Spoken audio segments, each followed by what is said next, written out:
Hello. आता दुसरा part मी परत देत आहे.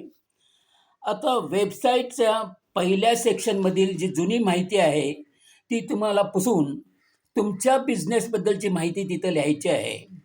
त्यात तुम्हाला टायटल असं दिसेल. टायटलमधील टेक्स्ट व टायटलमधील जे टेक्स्ट आहे, त्यावर जाऊन टेक्स्टमध्ये त्या टेक्स्ट ज्या कंप्लीट ह्याच्यामध्ये टिक करा व डॅशबोर्डात जाऊन टायटल ऑप्शनमध्ये तुम्हाला ती टायटलची माहिती तिथं तुम्हाला लिहावी लागेल. म्हणजे तीच माहिती तुम्हाला उजव्या बाजूला नंतर डिस्प्ले होईल. नंतर तुम्हाला डिस्क्रिप्शनची सुद्धा तुमची माहिती, जुनी माहिती जी काय आहे, ती तिथं जुनी माहिती पुसून काढायची आहे आणि ती तुमची माहिती नवीन बिझनेसची माहिती तुम्हाला तिथं लिहायची आहे. नंतर हे सगळं झाल्यानंतर तुम्हाला ते सेव्ह करायचं आहे आणि सेव्ह करणं हे गरजेचं आहे. जर सेव्ह झाले नसेल तर ते ते तुमच्यावर त्याचा इफेक्ट तुमच्या वेबसाईटवर दिसणार नाही. त्याकरता त्याकरता वर पिंक कलरमध्ये वर ह्याच्या तुमच्या पेजमध्ये होम पेजमध्ये वर तुम्हाला पिंक कलरमध्ये एक तुम्हाला पब्लिश असे उजव्या बाजूला वर बटन दिसेल. त्या पब्लिशवर जाऊन पब्लिशच्या ऑप्शनवर जाऊन क्लिक करा. म्हणजे तुमची माहिती वेबसाईटवर ती पब्लिश होईल आणि न झाल्यास तुम्हाला ती परत रिफ्रेश करावी लागते.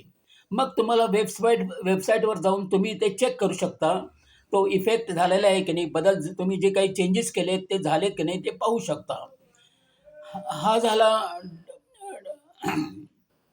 डाव्या बाजूच्या सब कंटेनरमधील बाबत. नंतर तुमच्या उजव्या बाजूला एक सब कंटेनर आहे. तिथं त्यांचा जो टेम्पलेटमधील जुना फोटो आहे त्यावर क्लिक करा. तुम्हाला ते डाव्या बाजूच्या डॅशबोर्डवर तुम्हाला तिथे इफेक्ट दिसेल की एडिट इमेज असं लिहिलेलं दिसेल. त्यावर क्लिक केल्यास तुम्हाला ऑप्शन दिसेल, चूज इमेजचे ऑप्शन दिसेल. त्यावर क्लिक केल्यास तुम्हाला त्यानंतर तुम्ही दुसऱ्या ऑप्शनवर जाल. म्हणजे ड्रॉप फाईल टू अपलोड असे तुम्हाला मध्ये लिहिलेलं ते ऑप्शन दिसेल. त्यावर क्लिक करा. म्हणजे त्यानंतर तुम्हाला ती मीडिया लायब्ररीचं ऑप्शन दिसेल. त्यावर क्लिक केल्यास तुम्हाला मीडिया लायब्ररीमध्ये तुमचे फोटो जे सेव्ह केलेले असतील तिथून तुमचा फोटो सिलेक्ट करा आणि ह्या फोटोची साईज तुम्ही जी सिलेक्ट केलेली आहे ती जुन्या फोटोच्या साईजमध्ये असणे आवश्यक आहे. त्याकरता तो साईज किती आहे तो चेक करा आणि तो एका बाजूला लिहून ठेवा, त्या साईज किती आहे.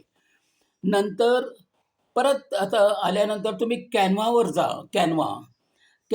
जाऊन तिथं क्रिएट डिझाईन हे सिलेक्ट करा आणि ते कस्टमर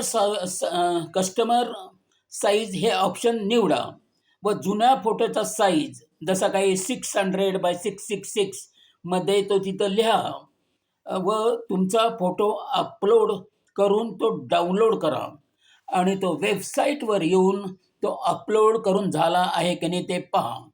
त्यानंतर टेम्पलेटमधील टेक्स्ट कॉलम तुम्हाला जसे हवे तसे त्याचा बदल करा.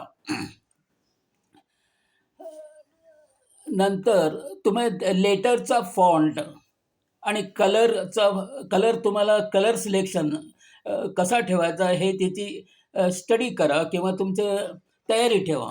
नॉर्मली ब्लू कलर हा ॲक्सेप्ट केलेला जातो वेबसाईट बिल्डिंग तर ब्लू कलर सिलेक्ट करा. वेबसाईट क्रिएशन करण्याकरता हे क्रोम ब्राउझरच असावा लागतो, म्हणजे त्याचं ऑपरेशन ठीक होते हे ध्यानात ठेवा. कलरचा उपयोग करण्यासाठी कलर ड्रॉपर फंक्शनचे ऑप्शन व त्यानंतर कलर पिकअपचे ऑप्शन असणे व ते पिन करणे गरजेचं आहे. त्याकरता गुगलवर जाऊन अपलोड करा. कलर कोड चेक करून त्याची नोंद लक्षात ठेवा. टेम्पलेटच्या पहिल्या सेक्शनमधील दोन्ही सब कंटेनरमधील माहिती चेंज केल्यानंतर ते अपलोड करा व तुमच्या वेबसाईटवर अपलोड करून टेम्पलेटमध्ये जे बटन दिलेले आहे ते ऑपरेट कसे करायचे ह्याची माहिती नंतर करून घ्या. आता सध्या त्याची काही जरूर नाही. नंतरचा भाग आहे तो आता डेस्क्रिप्शनमधील माहिती, जी काही जुन्या टेम्प्लेटमधील जुनी माहिती दिली आहे, ती पुसायची आहे किंवा डिलीट करायची आहे आणि तुमच्या बिझनेसची माहिती तिथं लिहायची आहे. आधीची माहिती ती 4 किंवा 5 वाक्यात असेल, तशी 4-5 वाक्य लिहायची आहेत. त्याच्यापेक्षा जास्त लिहिल्यास ते अकोमोडेट होणार नाही. वेबसाईटचे स्ट्रक्चर, नाहीतर ते वेबसाईटचे स्ट्रक्चरच चुकेल.